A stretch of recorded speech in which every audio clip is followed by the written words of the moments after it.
स्मृतिपुराणानाम्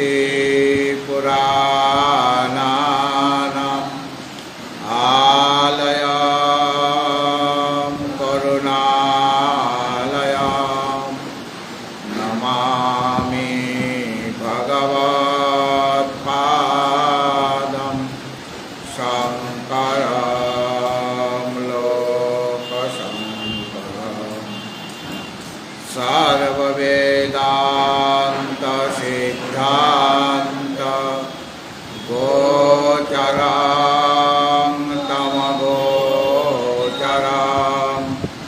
गोविन्दं परमानन्दं सद्गुरुं प्रणतोऽस्मि सद्गुरुं प्रणतोऽस्मि।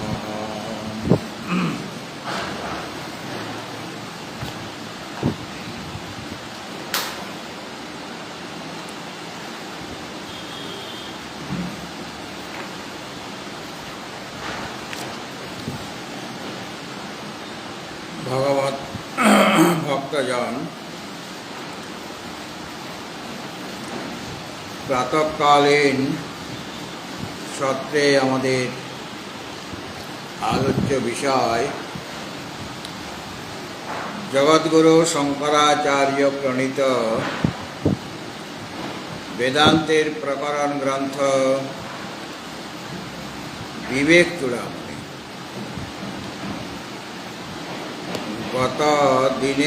গতকাল আমাদের 360 সংখ্যক শ্লোক পর্যন্ত আলোচনা করা হয়েছিল।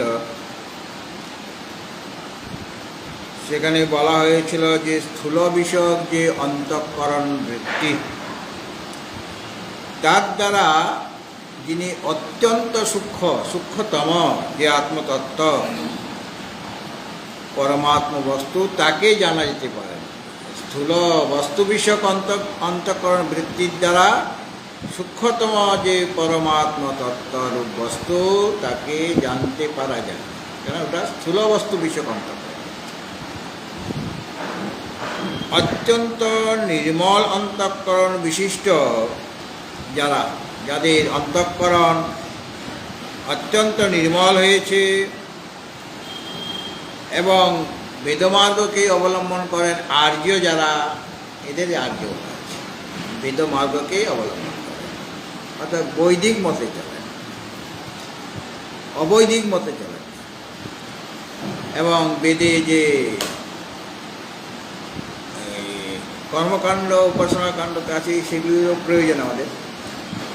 আর বেদান্তে যে উপনিষদ বা জ্ঞানকাণ্ড রয়েছে, উপনিষদ ভাগ, সেগুলোকে স্বীকার করেন যারা, এই আর্যের দ্বারা তারা সমাধিস্থ হবেন। সমাধির দ্বারা মানে অতিশয় সূক্ষ্ম যে অন্তঃকরণ বৃত্তি, স্থূল বিষয়কের জন্য অন্তঃকরণ বৃত্তিটাও স্থূল হয়ে যাচ্ছে, যেহেতু বিষয়টা স্থূল। আর এখানে অতিশয় সূক্ষ্ম যে অন্তঃকরণ বৃত্তি, তার দ্বারা, ওইটা হলো সমাধি। সূক্ষ্ম অন্তঃকরণ বৃত্তির দ্বারা মানে ব্রহ্ম বিষয়ক যে অন্তঃকরণ বৃত্তি, ব্রহ্মের আকারিত যে চিত্তবৃত্তি, তার সাহায্যেই পরমাত্মা বস্তু জ্ঞাতব্য, তাকে জানা যায়। এই কথাটি পূর্বে বলা হয়েছে। এবং কীভাবে একটা দৃষ্টান্ত দিয়েছিলেন সেই কীটক আর ভ্রমরের। কীটক ভ্রমরের চিন্তন করতে করতে ভ্রমর হয়ে যায়, অন্য কোনো ক্রিয়া বা অন্য কোনো চিন্তা ত্যাগ করেছে কীটক, মানে তেলেপোকা। সেই সমস্ত অন্য কোনো ক্রিয়া, তারও নানারকম কাজ আছে, সেই ক্রিয়া সব বাদ দিয়ে, অন্য কোনো চিন্তা, খাবারের চিন্তা ইত্যাদি, সেগুলিকে বাদ দিয়ে সে কেবল ভ্রমরের চিন্তনই মগ্ন হয়ে থাকে, তখন সে ভ্রমর হয়ে যায়। ঠিক সেরকমভাবে জ্ঞানযোগী তিনিও অন্য সব ক্রিয়া বাদ দিয়ে বা অন্য যে অনাত্ম বিষয়ক চিন্তন সেটা ত্যাগ করে কেবল আত্মার চিন্তন করলে তিনিও আত্মস্বরূপ হয়ে যাবেন। যেমন কীটক ভ্রমর হয়ে যাচ্ছে, সেরকম জ্ঞানযোগী তিনি আত্মস্বরূপ হয়ে যাবেন। এটাই চিন্তনের ফল। চিন্তনের এরকম একটা শক্তি আছে। আমরা বাহ্য বিষয়ক যেটা চিন্তা করবো সেরকম হয়ে যাবে। আর আন্তর বিষয় বা ব্রহ্ম চিন্তন করলে পরেও ওটাও চিন্তন একটা। তাহলে আমি কার চিন্তন করছি? আত্মার চিন্তন করছি। আত্মচিন্তন করতে করতে সেই যোগী আত্মস্বরূপ হয়ে যাবেন এবং তার তখন সেই অখণ্ড ব্রহ্ম বিষয়ক বৃত্তি তার হবে। তার দ্বারা সেটা তাকে করা দরকার এবং এর দ্বারাই তাকে জ্ঞাতজ্ঞ মানে জানা যায় বা তাকে জানতে হবে, জানা উচিত, এই অর্থ। এখন আরেকটি সুন্দর দৃষ্টান্ত দিচ্ছেন।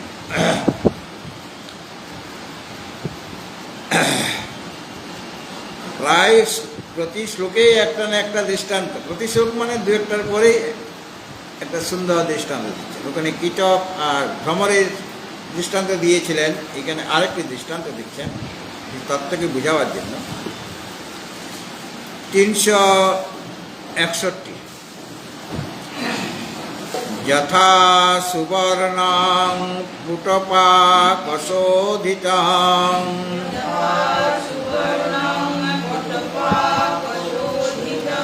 ত্যক্ত্বা মলং স্বাত্মগুণং সমৃচ্ছতি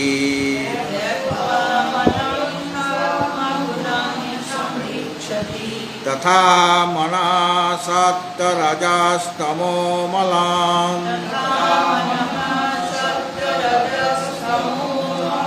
ধ্যানেন সন্তজ্য সমেতি তত্ত্বা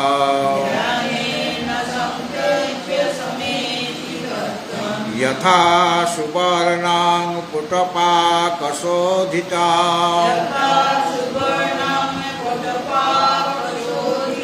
ত্যক্ত্বা মলং স্বাত্মগুণং সমীক্ষিতং স্বাত্মগুণং সমৃচ্ছতি তথা মনসত্তরজস্তমো মলং ধ্যানেন সন্তজ্য সমেতি তত্ত্বা।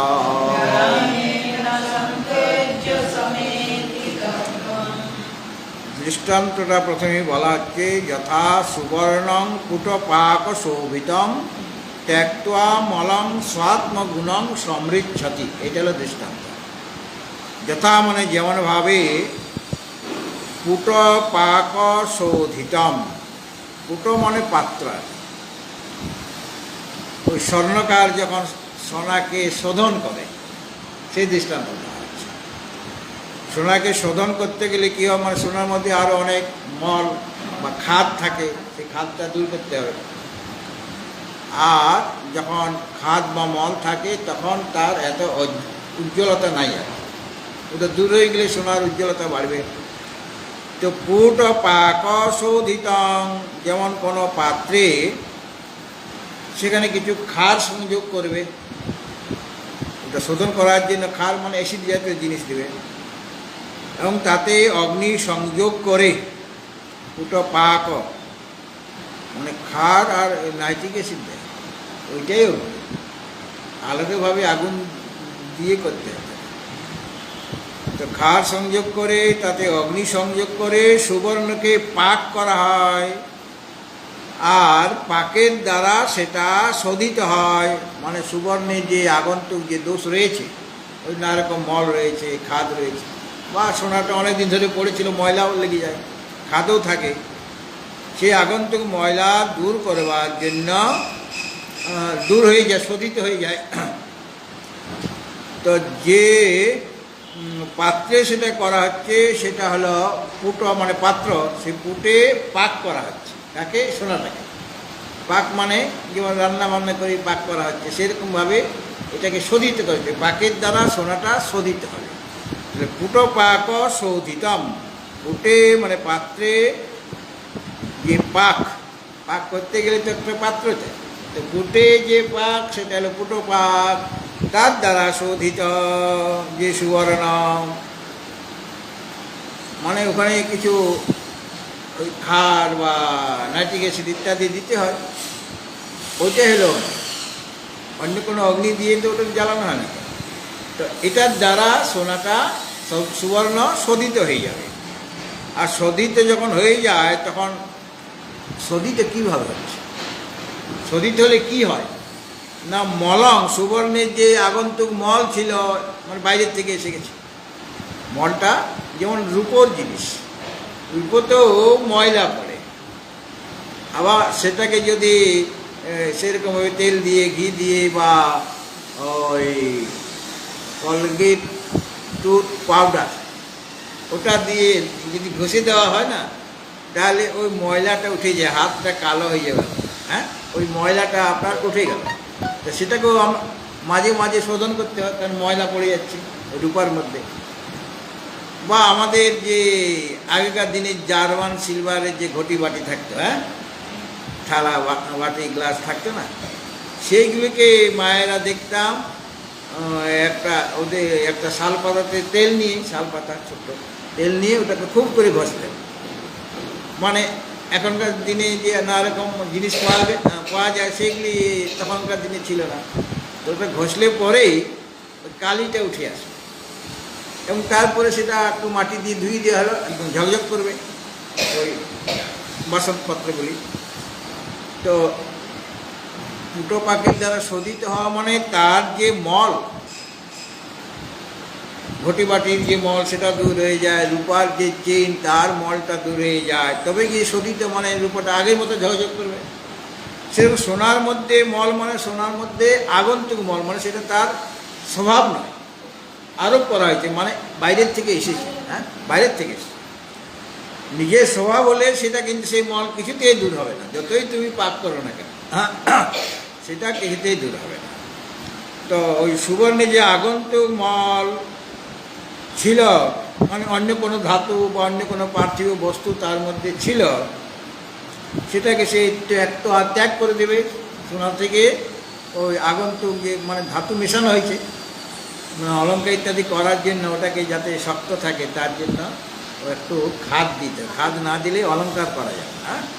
তো সেইগুলি সে পরিত্যাগ করে দেয়, যে সমস্ত ধাতু বা অন্যান্য পৃথিবী তত্ত্ব পার্থিব ভাগ মেশানো হয়েছিল, তার মধ্যে মেশানো হয়েছিল, সেটাকে সে ত্যাগ করে দেবে। যদি ফুটো পাখির দ্বারা শোধিত হয় তাহলে মল ত্যাগ হয়ে যাবে। মলগুলি মানে যত আগন্তুক যে পদার্থ ছিল, ধাতু ছিল বা পার্থিব পদার্থ ছিল, সেইগুলিকে পরিত্যাগ করে সাত্মগুণম, নিজের যে গুণ, সুবর্ণের যে নিজের গুণ মানে উজ্জ্বলতা, সেই উজ্জ্বলতা প্রভৃতি গুণকে সে সমৃদ্ধতি মানে সম্যক রূপে, রিচ্ছতি মানে লাভ করে, রিচ্ছতি মানে প্রাপ্ত, আর সমৃদ্ধতি মানে সম্যক রূপে ন রিচ্ছতি, সম্যক রূপে সে লাভ করে। কি লাভ করে? তার যে নিজস্ব যে গুণ মানে উজ্জ্বলতা, সোনার যে উজ্জ্বলতা, সেটাকে সে লাভ করে। এটা হলো দৃষ্টান্ত। ঠিক সেই রকমভাবে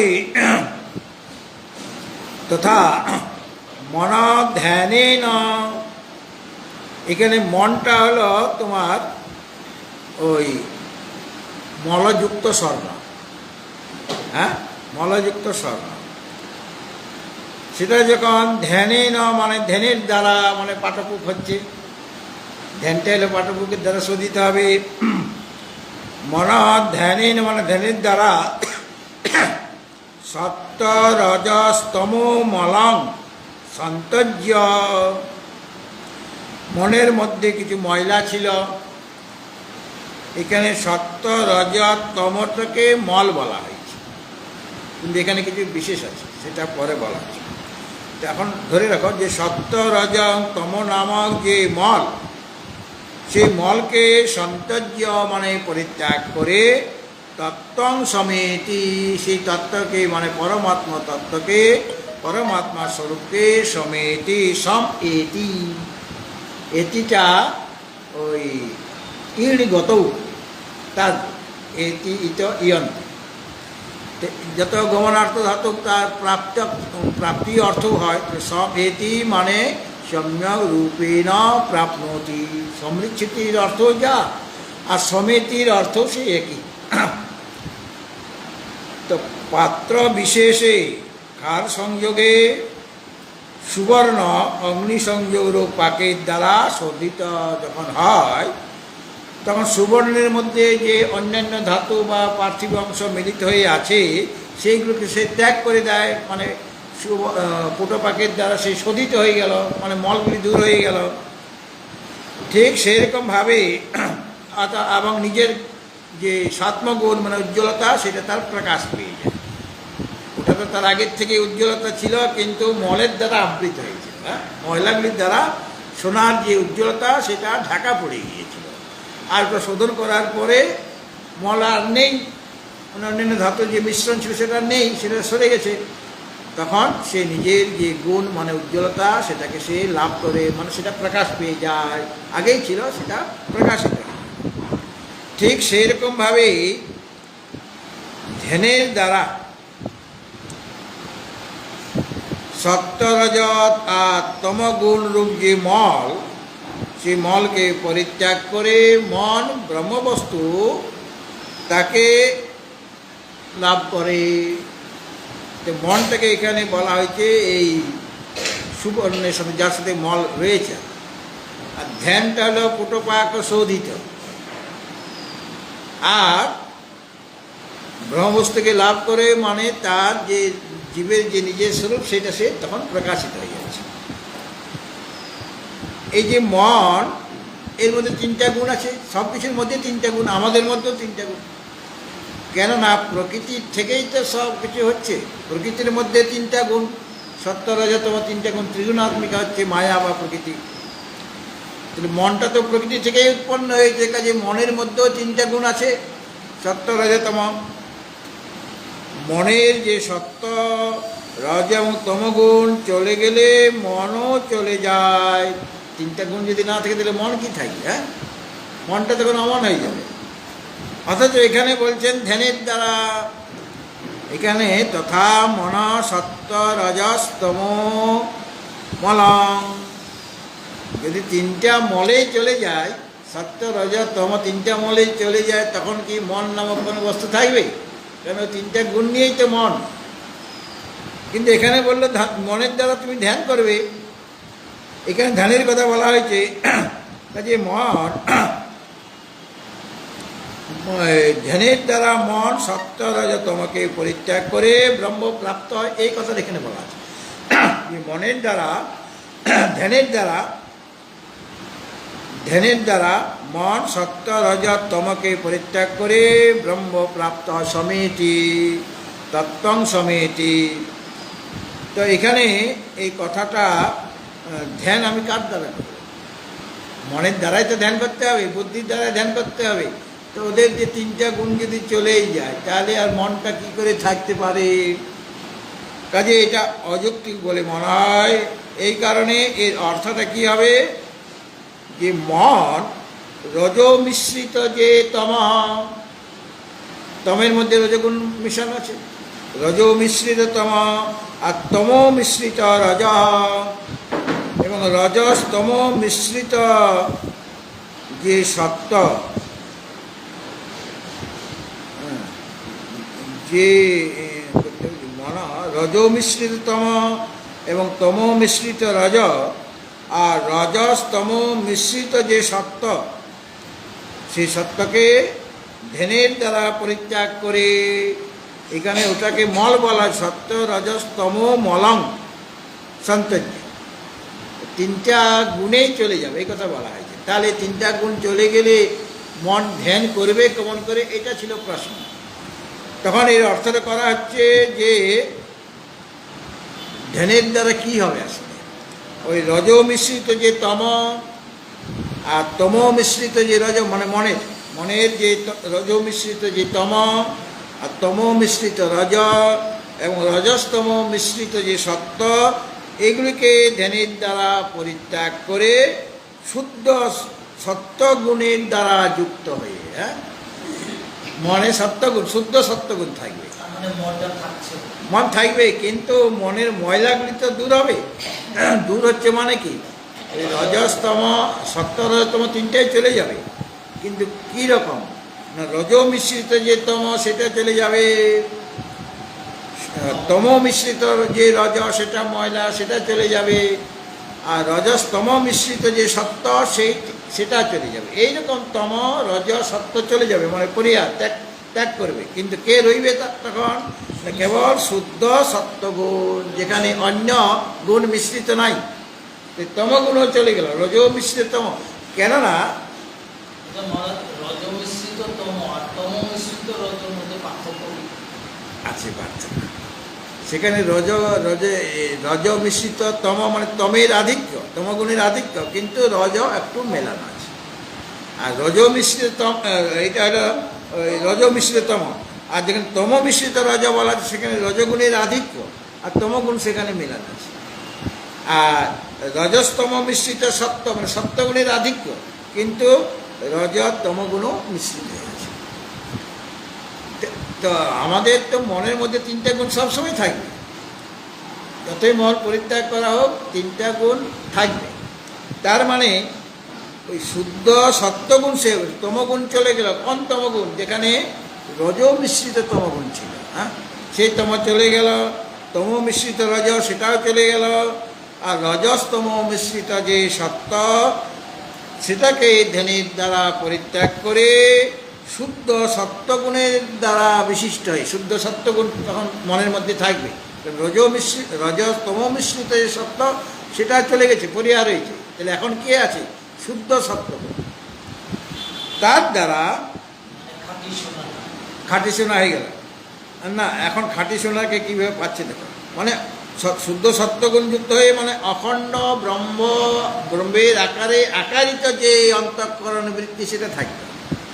মনের অন্তঃকরণ বৃত্তি থাকবে, কিন্তু ওই শুদ্ধ সত্যগুণ যখন হয়েছে, মনটা শুদ্ধ সত্যগুণ হয়েছে, তার দ্বারা তখন কী হবে? সেই মনের তো ব্রহ্মের আকারে আকারিত হবে মনের যে বৃত্তি, অর্থাৎ ব্রহ্ম বিষয়ক বৃত্তি তার হচ্ছে কার? ওই শুদ্ধ সত্যগুণ বিশিষ্ট যে মন, সেই মন ব্রহ্মকে প্রাপ্ত বিশিষ্ট। আর মন তো ব্রহ্মকে লাভ করতে পারে না, কেন? অবাং মনস গোচরম থেকে। তাহলে মনকে তো বাদ দেওয়া হয়েছে। অবাং মনস গোচরম মানে বাক্যের অতীত, মনের অতীত।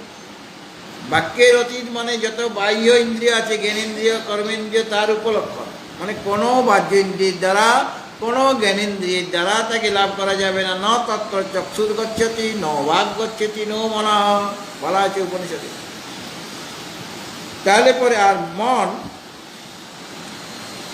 আর অবাং মনস গোচর মানে কোনো বাহ্য ইন্দ্রিয়ের দ্বারা তাকে লাভ করা যাবে না। আর মন মানে মনের দ্বারা, মানে অন্তঃকরণ যাকে বলা হয়, তাকেও তার দ্বারা তাকে লাভ করা যাবে না, কেননা তিনি অবাং মনস গোচর। বাক্য আর মনের অতীত, মানে সমস্ত ইন্দ্রিয়ের অতীত এবং অন্তঃকরণের অতীত তিনি। সুতরাং তত্ত্বং সমেতি, তত্ত্বকে লাভ করে। এটা কি করে বলা হলো? তার অর্থ হচ্ছে, হ্যাঁ হ্যাঁ, ব্রহ্মের ত্রিগুণের কাজে তোমাকে ত্রিগুণাতীত হতে হবে, হ্যাঁ, কিন্তু মনে এখনো শুদ্ধ সত্যগুণ আছে, তাছাড়া অন্তঃকরণ বৃত্তি হবে না। তো এটা উত্তর দিচ্ছে যে ইন্দ্রিয় মনের যদি অতীত হয়, তাহলে কিভাবে মন ধ্যানের দ্বারা তাকে লাভ করবে? তাহলে মন তো সেখানে পৌঁছে গেল। মন ধ্যানেন তত্ত্বম সমেতি বলা হয়েছে এখানে।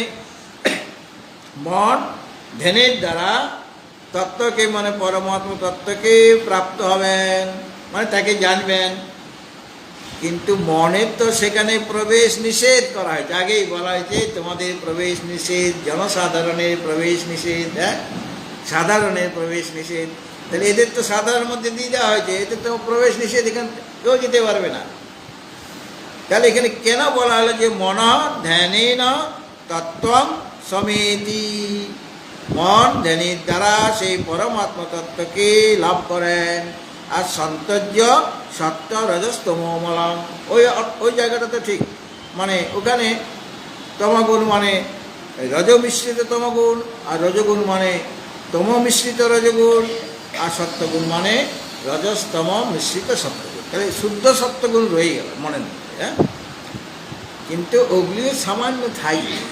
একেবারে একটা গুণ থাকবে, বাকি দুটো গুণ একদম নেই তা নয়, সামান্য একটু তম রজ থাকে, কিন্তু ওরা ক্রিয়া করতে পারবে না। এটাই ওরা তাদের যে ক্রিয়া, তমগুণের কাজ যে ঢেকে দেওয়া, রজগুণের কাজ যে বিক্ষেপ করে দেওয়া, সেটা তারা করতে পারে, মানে ক্রিয়া শক্তি হারিয়ে ফেলবে যখন শুদ্ধ সত্য। কিন্তু তমও কিছু থাকবে, রজও কিছু থাকবে, কিন্তু ওরা ক্রিয়া করতে পারছে না। এটা হলো শুদ্ধ সত্য। তাহলে এখানে যে বলা হলো মন ধ্যানের দ্বারা সেই পরমাত্মা তত্ত্বকে লাভ করেন, তাহলে আমার বিরোধ হয়ে যাচ্ছে উপনিষদের সাথে। উপনিষদে বলা হয়েছে তিনি অবাং মনস গোচরম। তার উত্তরে বলা হচ্ছে যে দেখো দুইটা জিনিস আছে, একটা বৃত্তিবাক্য, একটা ফলবাক্য। গতকাল বলেছিলাম বোধ হয়, যেমন প্রদীপ একটা ঝুড়ি দিয়ে ঢাকানো আছে, যেটা ছোট ছোট ছিদ্র আছে, মানে বাতাস না ঢুকেতে নিভে যাবে।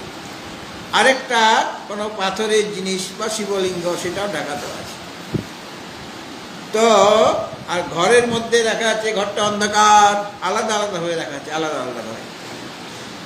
তো যখনই আমি ঘরে ঢুকে ওই প্রদীপের ঢাকাটা যদি খুলে দিই, তাহলে প্রদীপটাকে দেখার জন্য কি ঘরের লাইট জ্বালাতে হবে? ঘরটা অন্ধকার ছিল, অন্ধকার ঘরে রাখা হয়েছিল, কেন প্রদীপ নিজেই প্রকাশ স্বরূপ, তাকে দেখার জন্য আর কোনো বস্তু লাগবে না, কোনো লাইট লাগবে না। কিন্তু আরেকটা অন্ধকার ঘরে ওই ঝুড়ি দিয়ে ঢাকা ছিল একটা পাথরের কোনো বস্তু, আপনি আগে ঝুড়িটা ঢাকাটা খুলে দিলেন, এখন কি সেই প্রস্তরখণ্ড দেখা যাচ্ছে? ঘরে লাইট জ্বালাতে, অর্থাৎ ওই যে প্রদীপটা হলো বৃত্তিবাক্য, ও নিজের প্রকাশের জন্য আর অন্য কিছুকে অপেক্ষা করে না।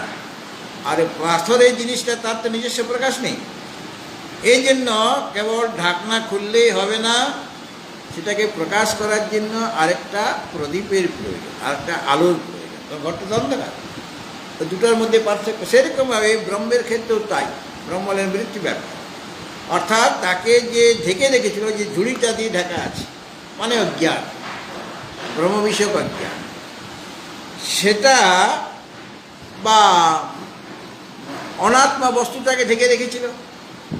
পরমাত্মাকে ঢেকে রেখেছে কে? অনাত্মা বস্তু।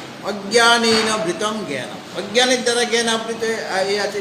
অজ্ঞান থেকেই এই যা কিছু অনাত্ম পদার্থ সবই, কাজেই ওই আবরণটা খোলা, মানে খুলে ফেলা, মানে মনের কাজ হলো ওই অনাত্মাকে বাদ দেওয়া।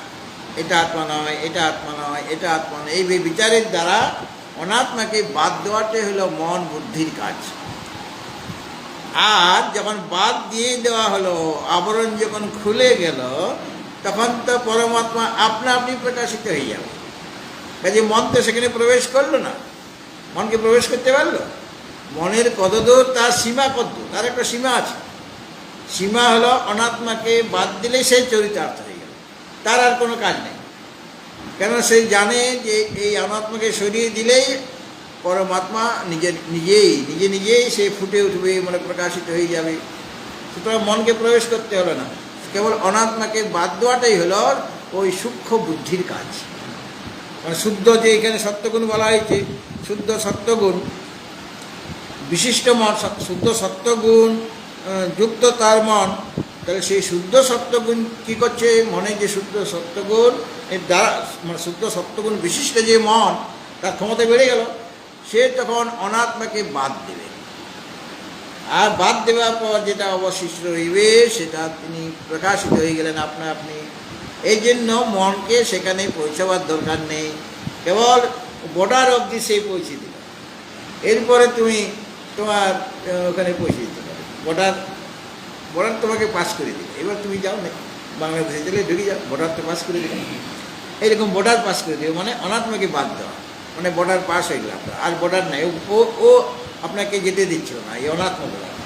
বর্ডার পাস করে দিল মন, শুদ্ধ সত্য মন, শুদ্ধ সত্যগুণ বিশিষ্ট মন, আর তখন আপনি বাংলাদেশে ঢুকে গেলেন, মানে পরমাত্মা স্বরূপ তত্ত্ব নিজেই আপনার কাছে প্রকাশিত হয়ে গেল। এই জন্য হ্যাঁ হ্যাঁ, কিন্তু সব প্রকাশই, কিন্তু তাহলে সবসময় প্রকাশিত হচ্ছে না কেন? এই যে অনাত্মাটাকে ঢেকে রেখেছে। এই জন্য বুদ্ধির দরকার, মানে সূক্ষ্ম বুদ্ধি। দৃশ্যতে তগ্রয়া বুদ্ধিয়া সূক্ষ্ময়া সূক্ষ্মদর্শিনী। সূক্ষ্ম বুদ্ধির দ্বারা, একাগ্র বুদ্ধির দ্বারাই সেই সূক্ষ্ম বস্তুকে জানা যায়, অন্য কিছুর দ্বারা জানা যায় না। এই জন্য বুদ্ধিটা সূক্ষ্ম হতে হবে এবং বুদ্ধিটা একাগ্র হতে হবে। শুদ্ধ সত্যগুণ হলে সেটা হয়ে যায়।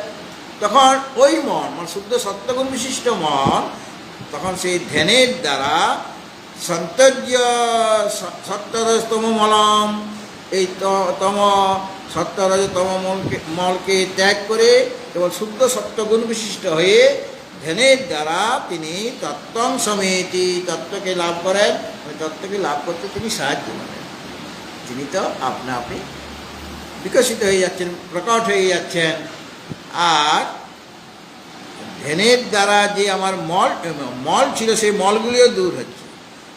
অর্থাৎ এখানে বলা হয়েছিল যে, যেমন দৃষ্টান্ত ছিল পুটপাক শোধিতম, পুটপাকের দ্বারা শোধিত যে সুবর্ণ, সে সুবর্ণ কি করে না, মলং ত্যক্ত্বা, তার যে মল ছিল, আগন্তুক মল ছিল, সেই মলগুলিকে সে ত্যাগ করে দেয়। ত্যাগ করে সাত্ম গুণম, নিজের যে গুণ উজ্জ্বলতা, সেই সমস্ত গুণ যেমন সেই সুবর্ণ পেয়ে যায়, তার নিজস্ব উজ্জ্বলতা সে হারিয়ে ফেলেছিল, উজ্জ্বলতা এই কারণে ঢেকে রেখেছে। দেখো, মলের দ্বারা সুবর্ণের উজ্জ্বলতা আবৃত হয়ে গেছে।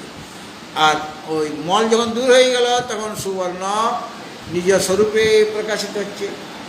সমৃদ্ধতি মানে ওটার উজ্জ্বলতার আগের থেকেই ছিল, বাইরের থেকে সেই উজ্জ্বলতা আমি সুবর্ণের মধ্যে দিই না, ওটা তার নিজস্ব উজ্জ্বলতা।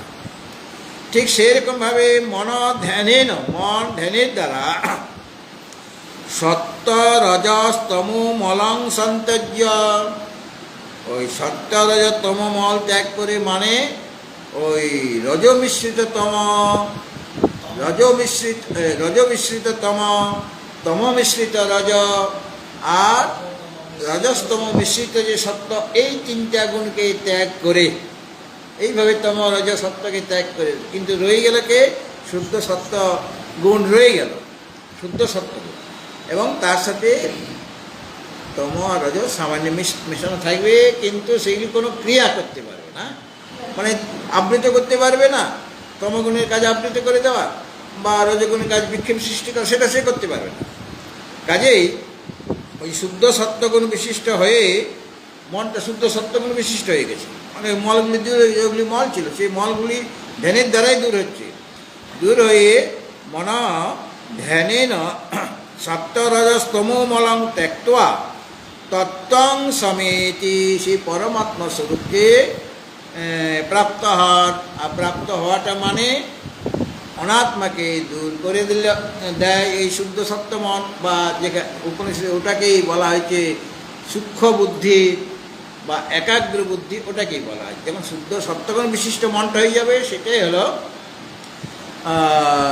একাগ্র বুদ্ধি বা তীক্ষ্ণ বুদ্ধি। হ্যাঁ, তার দ্বারাই পরমাত্মার স্বরূপ তার কাছে প্রকাশিত হয়ে যায়, মানে জীবের কাছে যে সার, তার কাছে প্রকাশিত হয়ে যায়। কেন মন সেখানে অবধি পৌঁছাতে পারবে না, কেন তাকে অবাং মনস গোচরম বলা হয়েছে। তাহলে সেটাও ঠিক হলো, বিরোধ কিছু হলো না, কারণ মন তো সেখানে পৌঁছালো না, কেবল অনাত্মাকে বাদ দেওয়া। অনাত্মা অবধি, অনাত্মাকে বাদ দেওয়াটা হলো তার কাজ। সেরকমভাবে আমাদের যত শাস্ত্র আছে, যত উপনিষদ আছে, যত বেদ আছে, সকলে কিন্তু মনের মতো, মন যেমনভাবে এই অনাত্মাকে বাদ দেয়, বেদ অন্যান্য শাস্ত্র, আমাদের ব্রহ্মসূত্র বলো, গীতা বলো, সবাই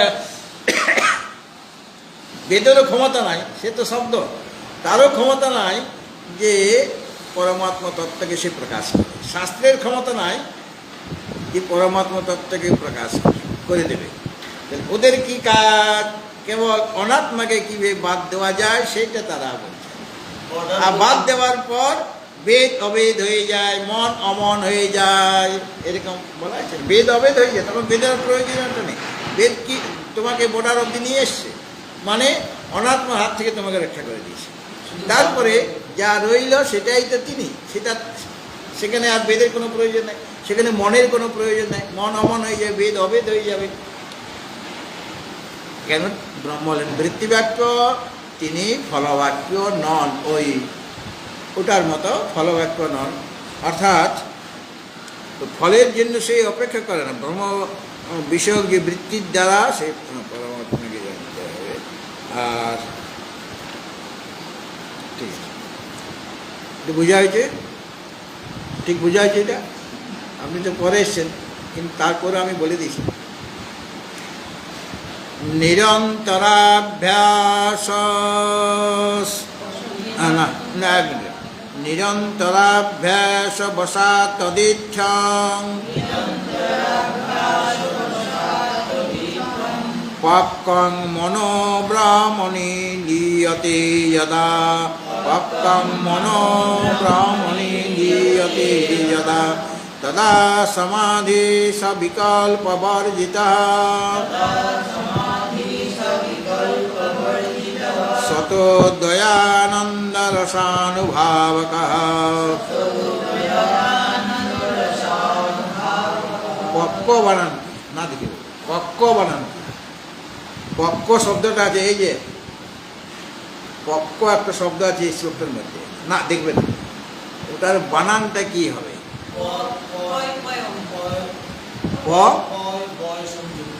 ও বাবা, দেখে নিয়েছি অনেকেই ভুল করে কয়ে কয়ে লেখে, কিন্তু কয়ে কয়ে নয়, কয়ে বয়ে।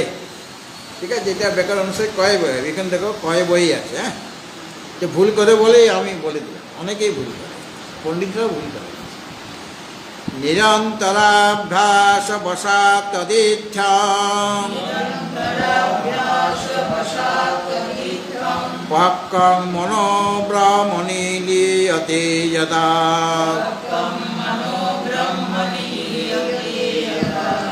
তদা সমাধি সবিকল্পবর্জিতঃ সতো দয়ানন্দরসানুভাবকঃ।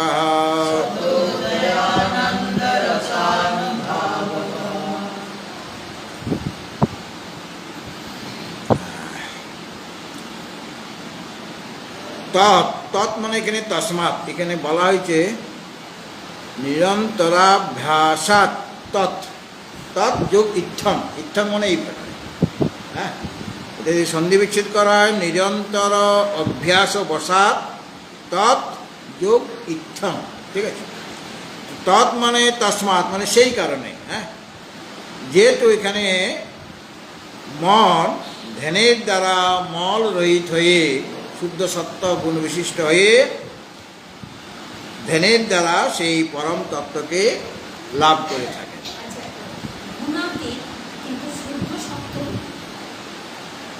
পরমাত্মা পরমাত্মা সর্বদাই গুণাতীত, সেখানে শুদ্ধ সত্য গুণ নেই, মনের মধ্যে শুদ্ধ সত্য গুণ থাকতে হবে। সেটা কিসের জন্য? এই অনাত্মাকে বাদ দেওয়া।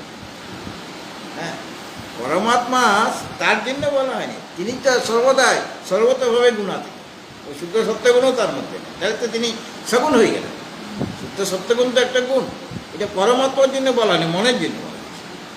পরমাত্মা সর্বদাই ত্রিগুণাতীত, তার মধ্যে সত্য, যেমন এখানে ধ্যানের দ্বারা তার ওই রজস্তম মলগুলো দূর হচ্ছে, মানে শুদ্ধ সত্যগুণ থেকে যাচ্ছে, সেরকম কিন্তু পরমাত্মা তিনি তো সম্পূর্ণরূপে গুণাতীত, এটা মনের জন্য বলা হয়েছে। এই শুদ্ধ সত্যগুণ বিশিষ্ট যে মন, সেই মন ধ্যানের দ্বারা ওই শুদ্ধ সত্যগুণ সে বিশিষ্ট হয়ে গেল, তখনই সেই শুদ্ধ সত্যগুণ বিশিষ্ট যে মন, মানে তীক্ষ্ণ বুদ্ধি বা একাগ্র মনের দ্বারা অনাত্মাকে বাদ দেওয়া সম্ভব। এটা পরমাত্মা সর্বদাই ত্রিগুণাতীত, আর গুণ একটু থেকে গেলে তখন তো তাকে নির্গুণ পাওয়াই যাবে না, সর্বদাই সগুণই থাকবে, তা তো নয়। তৎ মানে সেই কারণে, ইচ্ছং মানে এইভাবে পূর্ববর্ণিত প্রকারে যেভাবে বলা হয়েছে এখানে দৃষ্টান্ত সহকারে মন কিভাবে সেই পরমাত্মা তত্ত্বকে লাভ করেন,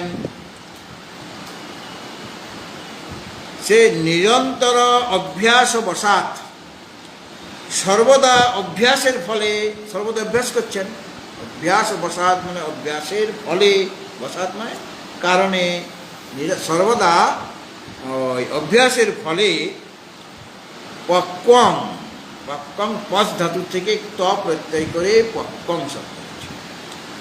তো পক্কং মানে বিষয় চিন্তা বর্জিত যে মন, পাকা মন, পক্কং মন, মনটা এখন পাকা। পাশ দিয়ে যদি কোনো এই নানা রকম যে আসবাবপত্র বানানো হয় না, বাঁশটাকে শোধন করতে হয়, তা নিলে ঘুণ ধরে যাবে, ফেটে যাবে। বাঁশের শোধন করার পদ্ধতি আছে, শুধু তেল মাখালে বাঁশ পাকবে না, এর জন্য নানা রকম পদ্ধতি, আগুনে গরম করতে হয়, আরও কিছু পদ্ধতি, জলে ভিজিয়ে রাখতে, অনেক কিছু আছে, তবে গিয়ে বাঁশটা পাকা হবে।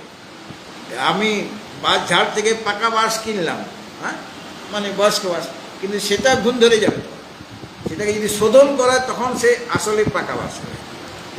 যেরকম আলমারির জন্য আমি কাঠ নিচ্ছি বাজার থেকে, সেটাও শোধন করতে হয়, সেটাকেও পাক করতে হয়। শোধন না করলে ওটা ওই ফেটে যাবে বা বেঁকে যাবে, এরকম হয়ে যাবে। শোধন করলে ওটা হবে না, বাসরের সে একই অবস্থা। তো যেটা পাকা মন, পক্কং মনঃ, যে মনটা পেকে গেছে, মানে টক নাই, মধুরতা আছে। কীভাবে পেকেছে, মানে ওই শুদ্ধ সত্যগুণ বিশিষ্ট হয়েছে। কীভাবে? ধ্যানের দ্বারাই হয়েছে, চিন্তনের দ্বারাই হয়েছে, পক্ক হয়েছে মনটা। আগে কাঁচা মন ছিল, এখন তারপরে ডাসা হলো, তারপরে পাকা। হ্যাঁ, এই পক্কং মন মানে বিষয় চিন্তা তার হচ্ছে না।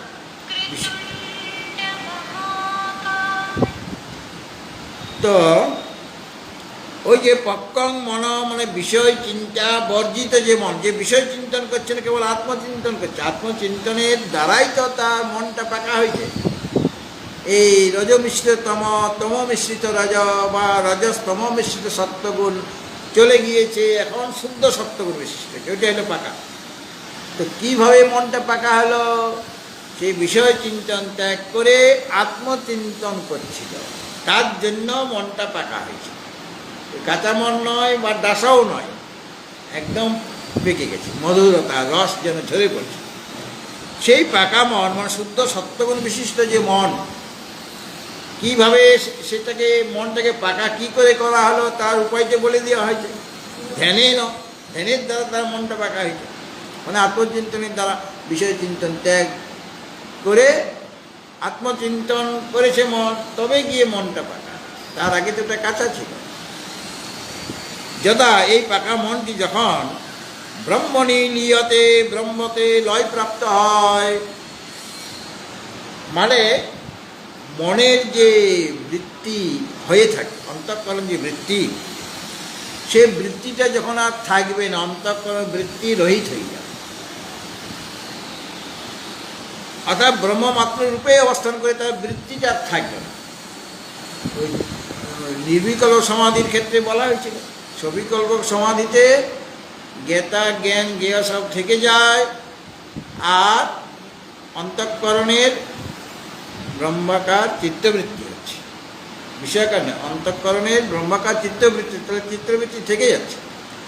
আর নির্বিকল্পক সমাধিতে ত্রিপুটি থাকে না, কেবল জ্ঞেয় আছে। জ্ঞেয় যে ব্রহ্মই আছেন, ওই জ্ঞাতা ব্রহ্মে, ওই জ্ঞেয়লীন, জ্ঞানও ব্রহ্মে, এই জ্ঞেয়লীন হয়ে গেছে, ব্রহ্মমাত্র আছে, জ্ঞেয় ব্রহ্মই আছেন। আর চিত্তটার অবস্থা কি হয়েছে, সে তার বৃত্তি তার হচ্ছে না ওখানে, কেবল ব্রহ্মে তার স্থিতি হয়। সেটা নির্বিকল্প সমাধির ক্ষেত্রে বলা হয়েছে, ব্রহ্মের স্থিতি, ব্রহ্মমাত্র রূপে তার অবস্থান হলো চিত্ত। যখন ব্রহ্মণী নিয়তে, অর্থাৎ ওই মনটা যখন ব্রহ্মে লীন হয়ে যাবে, এই ব্রহ্মে লয় প্রাপ্ত হবে, মানে বৃত্তি শূন্য হয়ে থাকবে, অর্থাৎ ব্রহ্মমাত্র রূপে যখন তার অবস্থান আছে চিত্তে, তখন স্বতঃ মানে বিনা প্রযত্নে, মানে খুব আয়াসে, স্বতঃ অদ্বয়ানন্দ রসানুভাবক, অদ্বয় মানে অদ্বৈত যে ব্রহ্ম, আনন্দ তিনি আনন্দস্বরূপ, অদ্বয় মানে অদ্বৈত বা অদ্বয় ব্রহ্ম, আনন্দরূপ, আর রস রস মানে আনন্দ, রস মানেও অর্থ আনন্দই হয়। আনন্দ রস, অদ্বয় ব্রহ্মানন্দ স্বরূপ, ব্রহ্মানন্দ রস, তিনি রসস্বরূপ। রসো বৈশ রসম যেবায়ং লব্ধা আনন্দী ভবতি। তাহলে মানে তখন তার খুব, যেটাতে আমরা অলস হয়ে যাই কেন, সংস্কৃতে র আর ল দুটার মধ্যে কোনো ভেদ নাই, র আর লয়ের মধ্যে কোনো প্রকার ভেদ নাই, এটা ব্যাকরণ।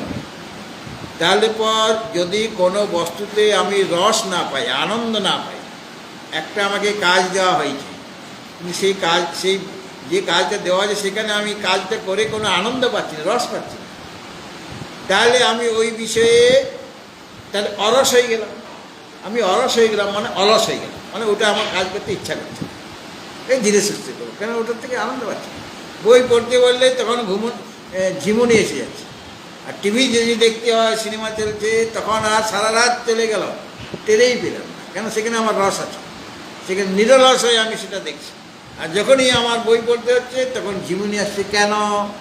পাঠ শুনতে এসে লোকে ঘুমায় কেন? রস পাচ্ছে না বলে ঘুমিয়ে পড়ছে।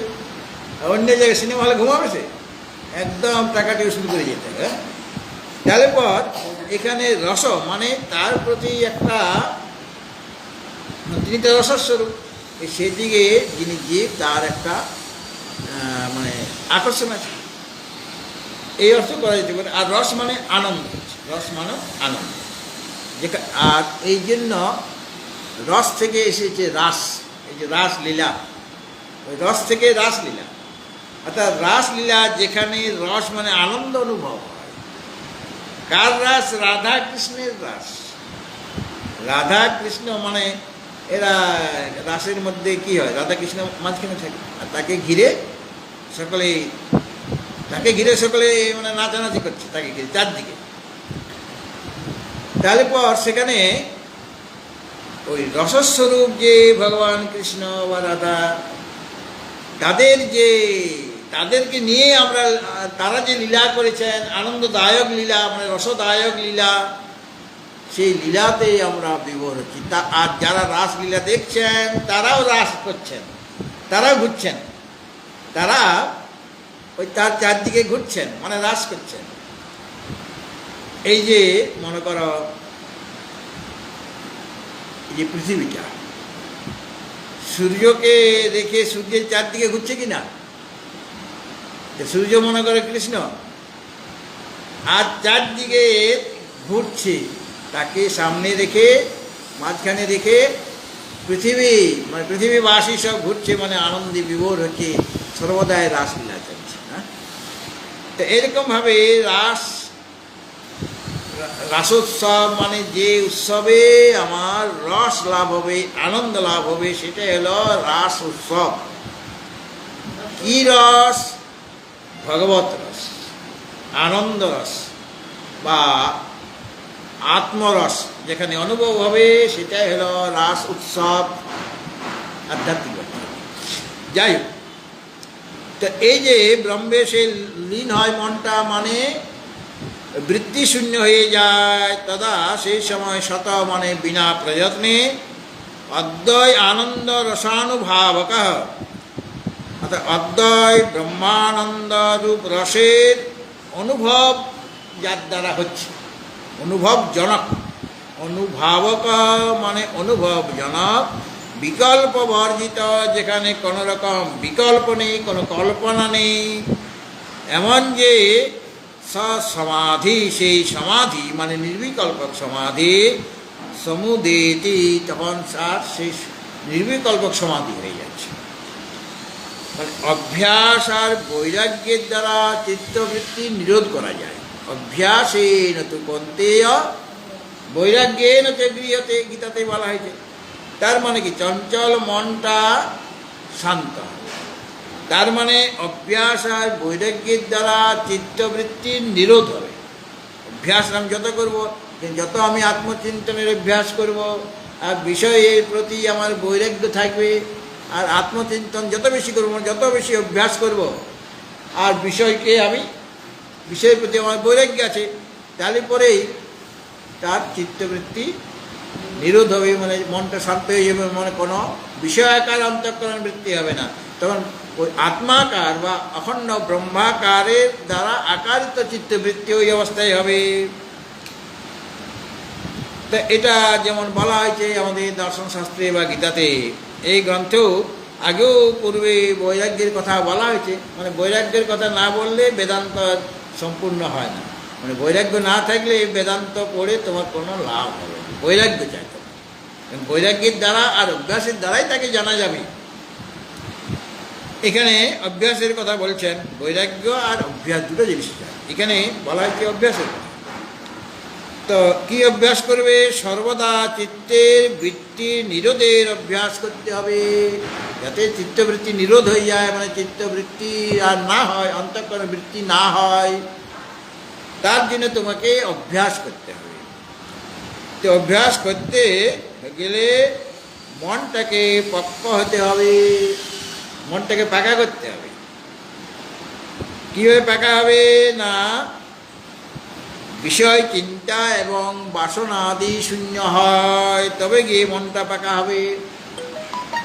যদি বিষয় চিন্তা না করে, যদি বাসনাদি না থাকে, তবেই মনটা পরিপক্ক হবে। সে ধ্যানের দ্বারাই সেটা পরিপক্ক হবে। যত আত্মচিন্তন করবেন তত মনটা পরিপক্ক হবে, বিষয় চিন্তন দূর হয়ে যাবে, বাসনাও তার মন থেকে দূর হয়ে যাবে। আর এরপরে আরও নিরন্তর যদি অভ্যাস করবে, মানে অভ্যাসের দৃঢ়তা এসে যাচ্ছে। প্রথম অভ্যাস করতে আমাদের কষ্ট হচ্ছে। কোনো একটা কাজ রান্না করতে জানতাম না, এখন যদি রান্না করতে বলা হয় তো প্রথমে আমি তো চেষ্টা করছি, ভালো লাগছে, এই প্রক্রিয়া করতে করতে ওটা অভ্যাসে পরিণত হয়ে যায়। তখন ওটা রান্না করাটা কোনো ব্যাপারই নেই। মায়েরা কি সারা জীবন তো এই রান্না করেই কাটাচ্ছে, তাদের কাছে এটা কি কষ্টকর বলে মনে হয়? এই করতে করতে আবার নতুন নতুন তারা বানাচ্ছে। নিজের মানে রান্নার বই দেখে তাদের শিখতে হচ্ছে না, বা ওই মোবাইল থেকে শিখতে হচ্ছে না, নিজেই কত রকমের মানে উদ্ভাবন করে নিচ্ছে, নতুন নতুন রান্না তৈরি করছে, নিজের একটা কৌশল শিখে যাচ্ছে আপনার থেকে। ঠিক সেরকমভাবে সেই অভ্যাস করতে করতে মন যখন বৃত্তিশূন্য হয়ে যায়, মানে বৃত্তি নিরোধ হয়, তখন নিরোধ হয় মানে কেবল ব্রহ্মমাত্র রূপে অবস্থান করছে। মনটা এখনো আছে, কিন্তু ব্রহ্মমাত্র রূপে অবস্থান করছে, তার কোনো বৃত্তি এখন আর হচ্ছে না, যেহেতু মনটা পরিপক্ক হয়ে গেছে ধ্যানের দ্বারা, অভ্যাসের দ্বারা। তখন মানে সেই পৃথক সত্তার আর অনুভব হয় না, কেবল ব্রহ্মমাত্র রূপে সে অবস্থান করে। কেবল ব্রহ্মমাত্র যখন প্রকাশিত হন, তখন মনের ব্রহ্মে লয় হয়। এই কথাটা বলা হলো এখানে, মনে ব্রহ্মে লয় হয় মানে তার বৃত্তিটা হচ্ছে, কিন্তু ব্রহ্মমাত্র রূপে সেই মনটা রয়েছে। সেই বৃত্তিশূন্য অবস্থায় মনের দ্বারা অখণ্ড ব্রহ্মানন্দের অনুভব হয়। ওই মনের দ্বারা অখণ্ড ব্রহ্মানন্দ রসের অনুভব হয়। আর ব্রহ্মানন্দের অনুভবজনক মনের এই অবস্থায় কোনো রকম বিকল্প থাকে না, মানে জ্ঞাতা জ্ঞান জ্ঞেয় এই বিকল্পগুলি থাকে না। অতএব মনের ওই অবস্থাকে বলা হচ্ছে নির্বিকল্পক সমাধি। অর্থাৎ মনে বৃত্তিশূন্য অবস্থা, মানে ব্রহ্মানন্দ অনুভবজনক অবস্থায় হচ্ছে, মানে মনের যখন বৃত্তি হচ্ছে না, সেটাকে বলা হচ্ছে নির্বিকল্প সমাধি। অথবা ব্রহ্মানন্দ অনুভবজনক যে অবস্থা, যেখানে ব্রহ্মানন্দ অনুভব হচ্ছে, সেই অবস্থাটা নাম হচ্ছে নির্বিকল্প অবস্থা, নির্বিকল্প সমাধি। আর এর অভ্যাসের ফলে যত আমি আত্মচিন্তন করব, তত প্রথমে সবিকল্প সমাধি হবে, তারপরে নির্বিকল্প সমাধি হবে। চিন্তনের এটা মানে শক্তি, আত্মচিন্তনের শক্তিকে প্রথমে তোমাকে সবিকল্পক সমাধিতে নিয়ে যাবে, তারপর ধীরে ধীরে তোমাকে নির্বিকল্পক সমাধিতে নিয়ে যাবে। এটাই এখানে মানে অভ্যাস করলে মন তোমাকে নিয়ে যাবে, মানে তোমাকে আত্মচিন্তন করতে হবে। প্রথমে তো হয়তো মনটা পাকা ছিল না, এই চিন্তনের দ্বারাই তোমার মন পাকা হবে। প্রথমে হয়তো তোমার মধ্যে বৈরাগ্য ছিল না, মানে তীব্র বৈরাগ্য ছিল না, ধীরে ধীরে চিন্তনের দ্বারাই তোমার বৈরাগ্য আসবে, সম দম ইত্যাদি গুণগুলি এসে যাবে। আর যখন নিরন্তর এইভাবে অভ্যাস করা হবে, আত্মচিন্তনের অভ্যাস আমি আরও দৃঢ়ভাবে করছি, তার ফলে একদিন মনের বৃত্তিগুলি থাকবে না, কেবল ব্রহ্মমাত্র রূপে অবস্থান করবেন। আর তখনকার অবস্থাটার নাম হচ্ছে নির্বিকল্প সমাধি। এই সমাধি লাভ করা সম্ভব অভ্যাসের দ্বারা, এগুলি সম্ভব হয়। কেউ যদি মনে করেন যে আমার নির্বিকল্প সমাধি তো দূরের কথা, সবিকল্প সমাধিও হচ্ছে না, বলে তুমি বারে বারে চিন্তন করতে থাকো, এটা ছাড়বে না। আত্মচিন্তন করতে করতে তুমি নিজের স্বরূপে স্থিত হবে, তোমার নির্বিকল্প সমাধি হবে, সবিকল্প নির্বিকল্প সবই তোমার হয়ে যাবে, এবং তোমার কাছে আত্মার স্বরূপ প্রকাশিত হয়ে যাবে। বিকল্প শূন্য মানে সেই নির্বিকল্প সমাধি তুমি লাভ করবে, যেটা অদ্বয় ব্রহ্মানন্দ রস অনুভবজনক, যে ওই নির্বিকল্প সমাধি বা বিকল্প শূন্য সেই নির্বিকল্প সমাধি তখন তোমার হবে, এবং তার দ্বারাই তুমি সেই পরমাত্মা স্বরূপকে জানতে পারবে, মানে পরমাত্মা স্বরূপ তখন তোমার কাছে প্রকাশিত হয়ে যাবে।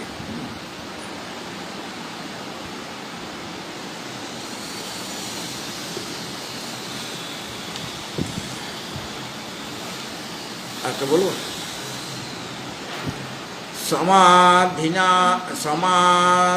সমাধিনানেন সমস্ত বাসনা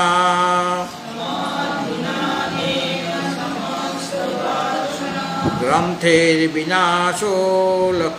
বিনাশোখিল কর্মনাশঃ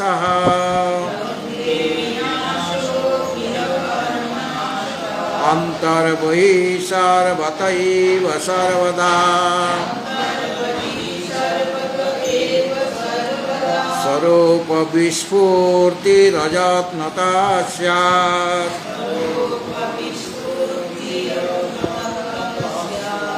সমাধিনানেন সমস্ত বাসনা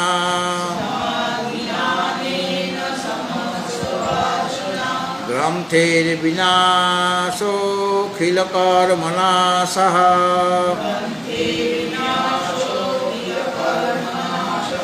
অন্তর্বহি সর্বতৈব সর্বদা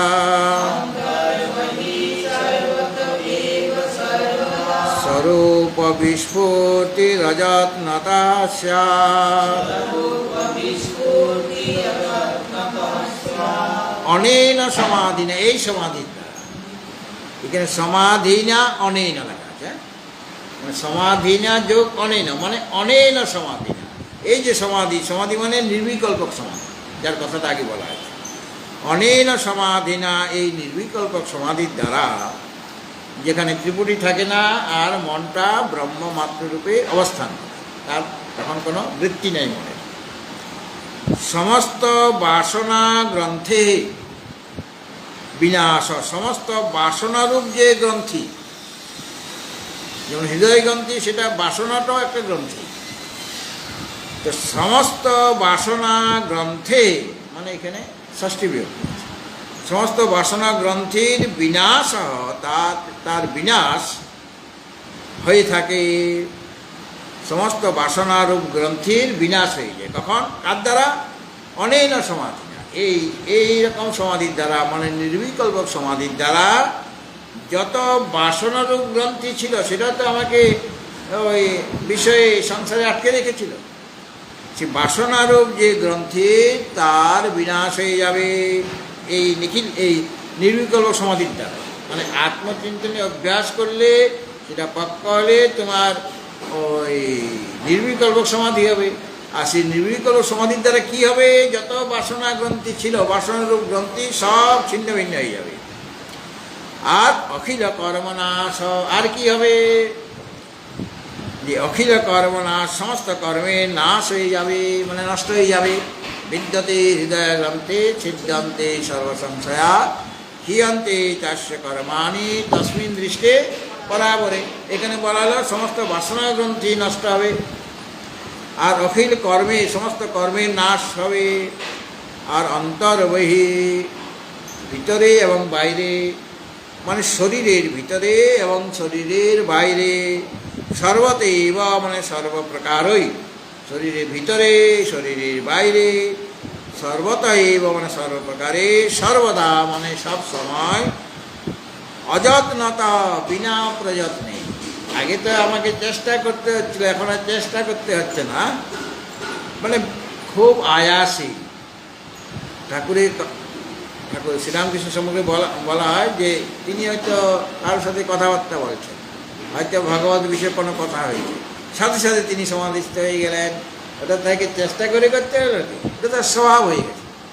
তার মন যদি অন্তর্মুখী হয়ে যায়, সাথে সাথে তিনি সমাধিস্থ হয়ে যাচ্ছেন। এরকম দেখা গেছে কি? এরকম অনেকেই আছে। তাহলে এটাকে বলেছে অযত্নতা। মানে আগে তো আমাকে সমাধিস্থ হওয়ার জন্য পরিশ্রম করতে হচ্ছে, সাধনা করতে হচ্ছিল। এখন যে অবস্থায় তুমি পৌঁছে গেছ, এখন ওই শরীরের ভিতরে শরীরের বাইরে সর্বপ্রকারে সর্বদা অযত্নতঃ বিনা প্রযত্নে স্বরূপ বিস্ফূর্তি স্যাৎ। স্ফূর্তি মানে প্রকাশ, আর বিস্ফূর্তি মানে বিশেষ প্রকাশ। ওই যে পরমাত্মা সত্তা স্ফূর্তির দ্বারা এই জগৎ সত্যবান এবং প্রকাশবান, এরকম বলা। স্ফূর্তি মানে প্রকাশ, এখানে শব্দটা হচ্ছে বিস্ফূর্তি মানে বিশেষ প্রকাশ। আর স্বরূপ বিস্ফূর্তি মানে আত্মার স্বরূপ, সেই স্বরূপের বিস্ফূর্তি মানে বিশেষ প্রকাশ হয়ে যায় অযত্নতঃ বিনা প্রযত্নে ওই সময়। কিন্তু তার আগে তোমাকে চেষ্টা করতে হয়েছে। নির্বিকল্প সমাধির দ্বারা কি হচ্ছে না, সমস্ত বাসনারূপ যে গ্রন্থি, সেই গ্রন্থির বিনাশ হয়, আর সমস্ত কর্মের নাশ হয়ে যায়। আর শরীরের ভিতরে এবং বাইরে, শরীরের ভিতরে তিনি তাকে দেখতে পাবেন, সেখানে প্রকাশ হবে শরীরের ভিতরে। এই শরীরের বাইরেও তার প্রকাশ, সেই কার ওই আত্মস্বরূপের। আর সেটা সর্বদা সর্বপ্রকারে আত্মস্বরূপে প্রকাশ অযত্নত মানে বিনা প্রযত্নেই হতে থাকে। তাহলে আমাদের অনাত্মাতে আত্মার অধ্যাস আমরা করে বসে আছি, তাই না? দেহটা অনাত্মা, এখানে অধ্যাস করে বসে যে এই শরীরটা আমি, আপনাকে ডাকছি এরকম হলে এই তো আমি যাচ্ছি, মহারাজ যাচ্ছি, শরীরটাকে দেখিয়ে দিয়ে বললাম তো শরীরে অহং বুদ্ধি আছে। আমি দেখছি, অহং পশ্যামি, কে দেখছে? চক্ষু দেখছি। তুমি কি বললে? অহং পশ্যামি, মানে চক্ষুতে অহং বুদ্ধি করে দিই, দেখছে তো চক্ষু, আর তুমি বললে অহং পশ্যামি। তাহলে চক্ষুতে আমার অহং বুদ্ধি, মন সংকল্প বিকল্প করে। আর আমি কি বলছি? আমি সংকল্প বিকল্প করেছি। সংকল্প বিকল্প করা মনের কাজ, কিন্তু আমি করেছি বলেছি। তাহলে মনে আমার অহং বুদ্ধি, বুদ্ধিতে সেরকমভাবে বুদ্ধি নিশ্চয় করে, আমি এটা নিশ্চয় করলাম বলি কি না? তাহলে বুদ্ধিতে আমি অহং বুদ্ধি করে দিয়েছি। এইভাবে অনাত্মাতে আত্মার অধ্যাস হয়ে যাচ্ছে। অনাত্মাতে আত্মার অধ্যাস হওয়াতে আত্মা তো ওই কৃষও নয়, স্থূলও নয়। কৃষ মানে ক্ষীণ।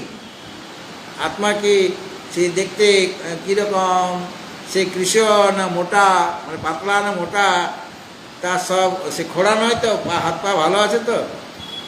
এই যে আমরা মনে করছি যে আমি স্থূল, এই অনাত্মাতে আত্মার অধ্যাস করার ফলে অনাত্মার ধর্মগুলি আত্মাতে এসে যাচ্ছে।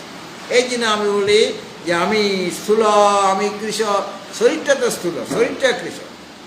স্থূলতে আত্মবুদ্ধি করেছি আমি, কাজে তখন আত্মাতে এসে যাচ্ছে সেই ধর্মটা। আমি স্থূল, আমি কৃষ বলছি। আসলে আমি মানে সর্বদা শুদ্ধ চৈতন্য। আমি ওই শরীরটাকেও আমি নই, কিন্তু ওই অনাত্মাতে দেহ ইন্দ্রিয়তে আত্মার অধ্যাস হয়ে যাওয়ার ফলে, অজ্ঞানবশত আত্মার অধ্যাস হওয়ার ফলে আমি স্থূল, আমি কৃষ, আমি খঞ্জ, আমি কর্তা ভোক্তা, এরকম বলি কিনা? তো তুমি কি কাজটা করেছো রে বাবা? যে তুমি কর্তা, যে করবে সে তো কর্তা হয়, যে করবে সে তাকে কর্তা বলা হয়। কিন্তু কে কাজটা করে? 5 জন কাজ করে। অধিষ্ঠানং তথা কর্তা করণঞ্চ পৃথক বিদম বিবিধাস্য পৃথক চেষ্টা দৈবঞ্চ মাত্র পঞ্চম। এই 5 জনে মিলে কাজ করে। শরীর, ইন্দ্রিয়, মন, প্রাণ, তারপর ইন্দ্রিয়ের অধিষ্ঠাত্রী দেবতা, এই 5 জনে মিলে কাজটা হয়। তো 5 জনের মধ্যে তুমি কে? তুমি কি ওই ওই ওই যেটা ওই ওই তোমার যে কমিটি যারা কাজ করবে তার মেম্বার তুমি? তোমার নামটা ওখানে আছে? শরীরের নাম আছে, ইন্দ্রিয়ের নাম আছে, মনের নাম আছে, প্রাণের নাম আছে, অধিষ্ঠাত্রী দেবতার নাম আছে, 5 জনের নাম আছে। তোমার নামটা তো নাই। ওরা 5 জনে মিলে কাজটা করছে। আর তুমি কি বলছো যে আমি করেছি, তাহলে আমি কর্তা হয়ে গেলাম? তাহলে পর ওই শরীর আদিতে অহং বুদ্ধি আমার আছে, তার জন্য আমি বলছি আমি কর্তা। মনে আমার অহং বুদ্ধি আছে, এই জন্য আমি বলছি ভোক্তা। আমার দেহ মানে অহংকার যেমন হয়, অহং বুদ্ধি সেরকম। অহং বুদ্ধি হলে আমার বুদ্ধি, এই যে আমার ঘর, আমার শরীর, আমার ছেলে, আমার মেয়ে, এরকম বলে থাকি না। এইভাবে মিথ্যা জ্ঞান এটা হয়ে যাচ্ছে। এটা অহংটা ওটা তো নয়। অহং শরীরেরও নয়, ইন্দ্রিয় নয়, মনও নয়। বা আমার যেটা বলি সেটা আমার বলতে কোনো কিছুই নাই। কেন আমি তো অদ্বয়, আমি অখণ্ড। তাহলে আমি ব্যতীত তার কেউ তো নাই, তাহলে আমার থাকবে কোথায়? অথচ আমরা আমার দেহ, আমার গেহ ইত্যাদি বলছি কিনা?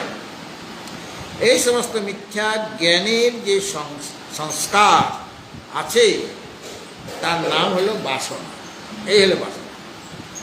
অর্থাৎ এইভাবে আমরা অনাদিকাল থেকে করে আসছি। অহং অহং মম মম, আমার আমার, আমি এই সারা জীবন মানে অনন্তকাল ধরে এটা করে আসছি।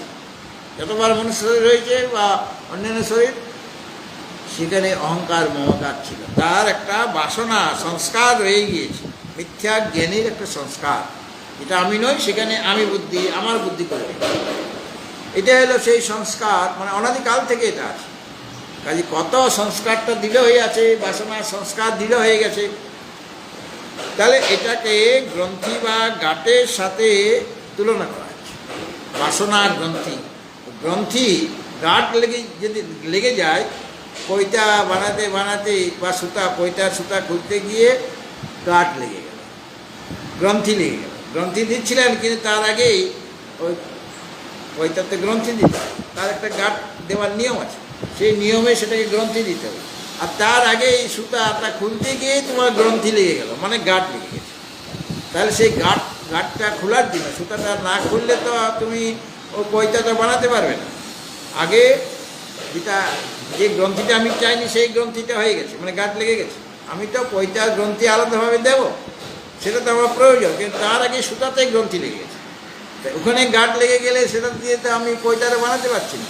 তাই সেই গাঁটটা খুলতে গেলে তোমাকে কি করতে হবে?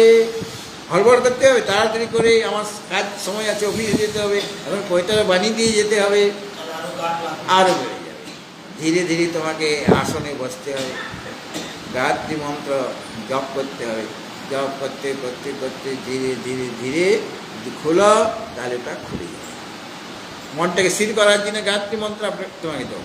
গায়ত্রী মন্ত্র জপ হচ্ছে, এখানে ওটার দ্বারাই তোমার ব্রহ্মগায়ত্রী জপ হবে।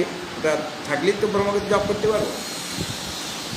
আর খুব ধীরে সুস্থে যদি খুলো এবং যদি গায়ত্রী মায়ের স্মরণ নাও, তাহলে তোমার গাঁটটা খুলে যাবে। আর যদি না খুলো, আরে তাড়াতাড়ি করতে হবে, এটা দিয়ে এটার পর আমাকে এই কাজ করতে হবে, সেই কাজ করতে হবে, তাহলে আরও গাঁটটা লেগে যাবে, আর কোনোদিন খুলতে পারবে না, সেটাকে ফেলে দিতে হবে। তাহলে এই যে বাসনা গ্রন্থি, কেন না গ্রন্থি বা গাঁটের মতো একে ছেদন করা খুব কষ্টকর। গাঁট যেমন অত সহজে খোলা যায় না, খুব ধীরে সুস্থে খুলতে হয়, সেরকম এই বাসনাকে ছেদন করা খুব কষ্টকর বলে এই বাসনার সময়কে বলা হয়েছে গ্রন্থির সাথে তুলনা করা হয়েছে। এখন এই গ্রন্থি কীভাবে দূর হবে? বাসনা গ্রন্থি দূর হবে কেমন করে? না অনেন সমাধিনা, সমস্ত বাসনা গ্রন্থে বিনাশ। এই নির্বিকল্প সমাধির দ্বারা যত তোমার অনাদিকালের যে বাসনারূপ গ্রন্থি সব নষ্ট হয়ে যায়, কিছুই থাকতে পারবে না। হ্যাঁ, তার দ্বারা অনেন সমাধিনা সমস্ত বাসনা গ্রন্থে বিনাশ, নাশ। একটাই এই সমাধি করতে, মানে নির্বিকল্প সমাধি করতে, তার দ্বারা এটা দূর হবে। আর এই নির্বিকল্প সমাধির দ্বারা কি হবে না অখিল কর্ম নাশ, সমস্ত কর্মের নাশ, মানে ফল দিতে পারবে না। ভোগ করে আমি কোনোদিন এত এত যে কর্ম আমার সঞ্চিত হয়ে আছে, ভোগের দ্বারা কোনোদিনে এটাকে সমাপ্ত করতে পারবে। এই জন্য সমস্ত কর্মের নাশ, মানে প্রারব্ধ অতিরিক্ত সমস্ত কর্মের নাশ হয়ে যাবে। আর প্রারব্ধ কর্মটা ভোগের দ্বারা সম্ভব, সেটা শেষ করা নষ্ট করা সম্ভব, কিন্তু সঞ্চিত কর্মকে শেষ করা যাবে না। কারণ প্রতি জন্মেই তোমার ওই ব্যাংক ব্যালেন্স বাড়ছে, মানে কর্ম বেড়ে যাচ্ছে। কাজে তুমি প্রারব্ধ আর কতটুকু তার মধ্যে থেকে একটুখানি আসলো, সেটা ভোগ করে শেষ করলে একটা জন্মে। কিন্তু অন্যান্য কর্মে কী করে ভোগ শেষ করবে, তার জন্য তোমাকে নির্বিকল্প সমাধি করতে হবে। তার দ্বারাই অখিল কর্মনাশ। এবং অন্তর বহি, শরীরের ভিতরে এবং শরীরের বাইরে আত্মস্বরূপে তখন প্রকাশ হয়ে যাবে সর্বদা সর্বদা এবং সর্বতভাবে সর্বপ্রকারে সে আত্মস্বরূপ তোমার কাছে প্রকাশিত হয়ে যাবে। এবং অযত্নতা, মানে বিনা প্রয়ত্নে স্বরূপ বিস্ফূর্তির সাথে আত্মস্বরূপের প্রকাশ তোমার কাছে হয়ে যাবে। তোমার কাছে এটা সেই আত্মতত্ত্বের স্বরূপ প্রকাশিত হয়ে যাবে। তখন আর যত্ন করার প্রয়োজনে, বিনা আয়াসে, আয়াস মানে পরিশ্রম, তখন কোনো পরিশ্রম করতে হবে। এর আগে যা পরিশ্রম করার করেছি, আগে তো অনেক পরিশ্রম করেছি, অফিসে কাজ করেছি, এখন 60 বছরে রিটায়ার হয়ে গেলাম, কিন্তু এখন যেটা আমি পাবো মানি, এখন তো পাবো, অফিসে কাজ করার সময় টাকা পেয়েছিলাম, এখন টাকা পাবো, কিন্তু সেটা পরিশ্রম না করে কম পেলাম, কিন্তু আমার খরচ চলে যাবে। হ্যাঁ, তখন বিরাট পরিশ্রম করতে হয়েছে, কত লোকের কত কথা শুনতে হয়েছে, এখন কারো কথাও শুনতে হবে না, পরিশ্রম করতে হবে না, বিনা আয়াসে যেমন তোমার সংসারটা চলে যাচ্ছে, মানে আগেকার মতো সুখ স্বাচ্ছন্দ্য নয়, মোটামুটি চলে যাবে। ঠিক সেরকমভাবে অযত্নত, মানে আগে তো যত্ন করেছিলে তুমি, সেই যত্নের ফল তুমি পেয়ে গিয়েছো, পরিশ্রমের ফল পেয়ে গিয়েছো। এখন বিনা পরিশ্রমে বিনা যত্নে তোমার কাছে ওই নির্বিকল্প সমাধির দ্বারা এই আত্মস্বরূপের স্ফূর্তি মানে প্রকাশ হয়ে যাবে। কাজেই যাতে করে আত্মস্বরূপের প্রকাশ হয় এই জন্য, এবং মনটা যাতে পাকা হয়, মানে ধ্যানে মন বসে এবং নির্বিকল্প সমাধি হয়, তার জন্য ওখানে লেগে থাকতে হবে।